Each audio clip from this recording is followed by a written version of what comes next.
Welcome back, viewers at home. You're joining us for everything regarding current affairs.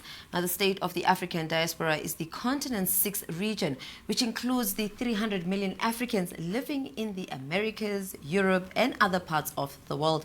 This week, the Ministry for Women's Social and Economic Development for the state of the African diaspora will be hosting a webinar to have an important conversation about the economic violence and injustice faced by millions of women.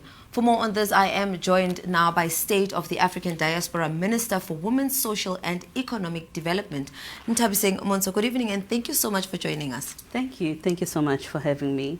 I know a while back we had, the pleasure of, conversating with Dr. Tin, and he just gave us an insight on the state of the African diaspora. I would like for you to just briefly recap for our viewers who probably missed it in terms of what is the state of the African diaspora. The state of the African diaspora is the sixth region. Okay, so you would know that in the African continent, we've got 5 regions, which is the north, the east, the south, the west, and the central.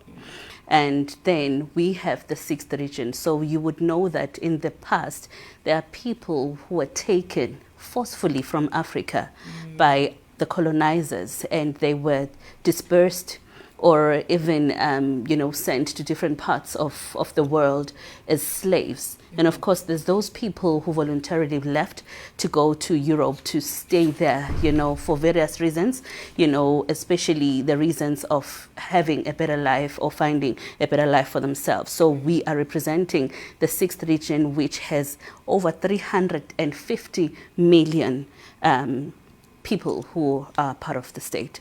Wow, this is quite amazing. And I'm just understanding that also the diaspora has ministries.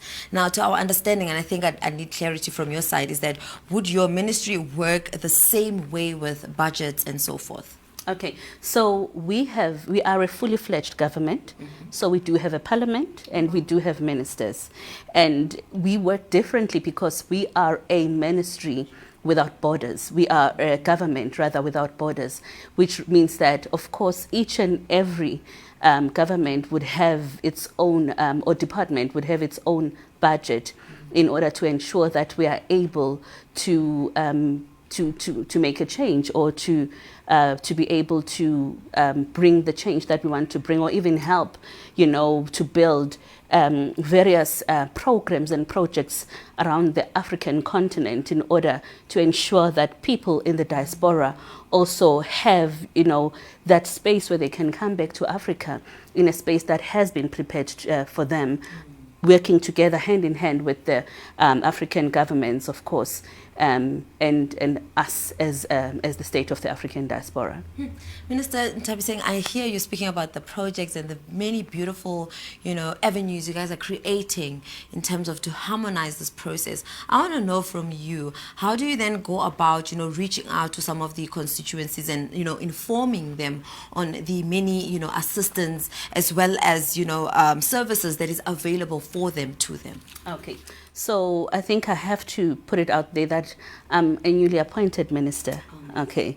So with that being said, one of the things which is a priority at this stage is to create an awareness and let ourselves known to the people of the diaspora who we are and what we're here to do for them. So with all that being said, we are determined as a ministry with the various programs which we actually plug into the government programs within the African continent in order to also help Africa to be able to build hospitals and many other projects like the smart cities, which I believe our Prime Minister also echoed on, in order to ensure that we bring the change, not just at face value, but to go into the ground and also help, especially because it's a women's ministry. Women in the diaspora deal with various challenges since we are still within the international 16 days of activism. Correct. And I believe, considering the topic of the webinar itself, I just want to understand if you can give us some examples around, that really speaks to the context of, economic violence and injustice that women in the diaspora are actually subjected to. Yes, and I think I also need to re-emphasize that it's not only women in the diaspora, but African women and women in general. And a whole lot of emphasis has been made into gender-based violence as one of the other forms of abuse.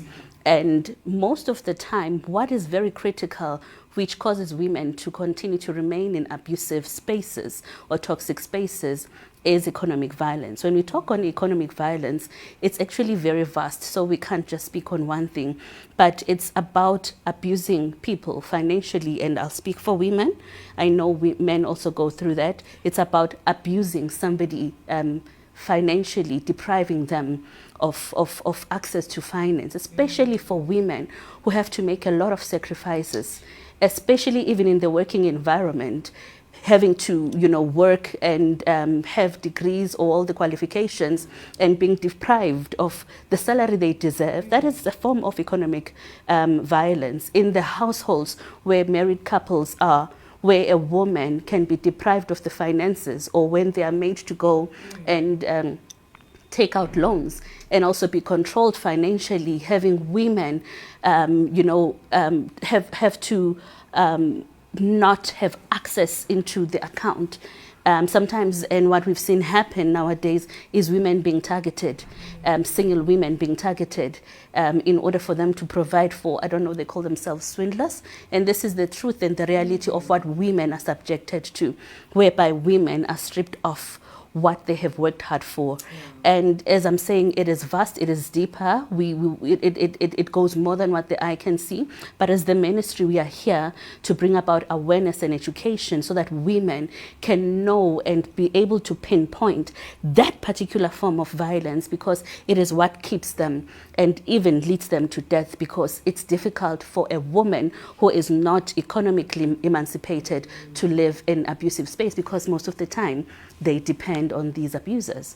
And I think even for women who are not even in relationships, I think we need to be part of this webinar so that we can best be our sisters' keepers. Because if you yourself are not informed and are not empowered in that sense, it becomes hard to help a fellow Nthabiseng who's probably stranded in that sense. Yes. Now, I think this brings me back to my other question to ask that, is it fair to be of opinion that, women in the African diaspora are at an increased risk of, falling prey of the gender-based violence compared to women of other groups? Women, especially African women, whether in Africa or in the diaspora, fall on the bottom of the hierarchy, meaning that they are receiving abuse from the master, from the master's wife, from the husband, and then they have to be right at the bottom and the receiving end.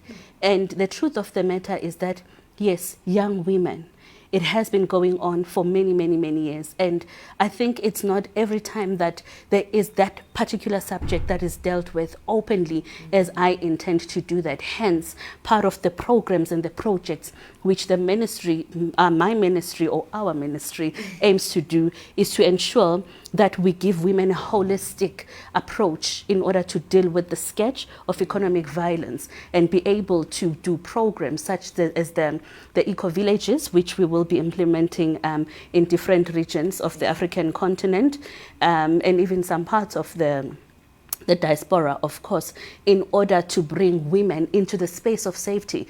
You would know in the South African government right now, as it stands, we have a backlog of files of women which have not been dealt with, which have been reported into the South African police services. And most of the time when the perpetrator abuses a woman, the woman and the children are being removed out of the space that they are familiar with and leave the perpetrator comfortable. Part of what we want to deal with is to be able to help women to go through the healing process, to receive skills training, and to be able to receive education, especially financial education, in order for them to be equipped to be able to start their lives and become possible entrepreneurs or employers of the future. Now, I love the word eco-villages compared to shelters. And I just want to understand from you, what is then the difference? Because I think when we have conversations around gender-based gender-based violence, we hear women's shelter, safe shelters, and now you're bringing in a word that is quite refreshing, and I think it's something that it brings ease when I just hear it, eco-villages. What would you say is the difference between the two? With the shelters, we have made a research and discovered that some of the shelters are not really safe. And there's been cases where women have also been molested or even abused in the spaces of shelters. So what we want to bring is a different perspective, because for me, as a minister, healing for women is a standard, is very imperative.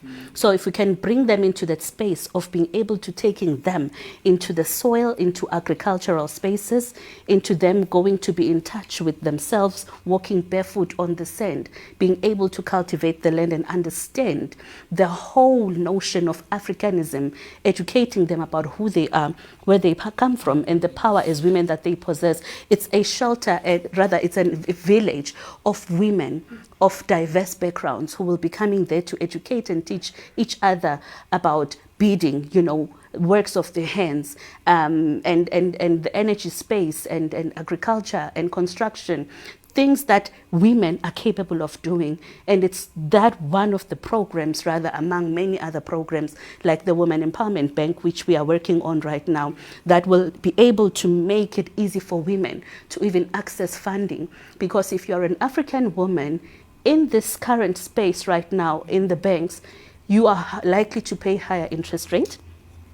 Imagine a divorced woman, a single mother, who's left with the children, having to go to the bank and having to pay all the loans. We want to bring about a different narrative of taking care of the needs of a woman as a nurturer and allowing them into that space of going back into living her life fully without any other hindrance and bringing their power back to themselves.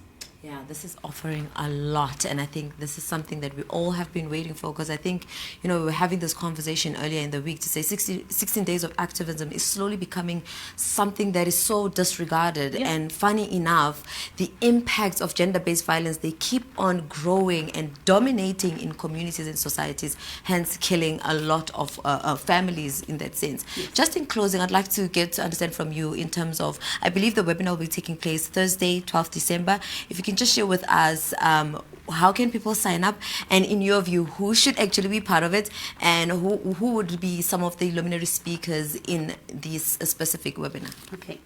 Every young woman, every woman, and every man is invited, of course, because if we want to build this space of economic empowerment, we need men who will be informed and who are better in a position to support women. It is happening on Thursday, the 12th of December, 2024, at 2 o'clock South African time. And we will be having speakers from various parts of the continent and the diaspora. I won't say the names right now. Our moderator is Mildred Ngesa, who is based in Kenya, who is also our spokesperson in the women's ministry. Minister Nthabiseng, thank you so much for coming in today and really speaking so much power to what 16 days of activism should actually look like, and the beautiful work you are offering to our viewers. Thank you. Viewers at home, that was my lovely conversation with the African Diaspora Minister for Women's Social and Economic Development, no other than Nthabiseng Montsho. Hope you guys did enjoy that conversation. Make sure you sign up for the webinar, because trust you me, it will take all of us unified to break these challenges. But on that note, let's head over to an ad break. See you when we come back.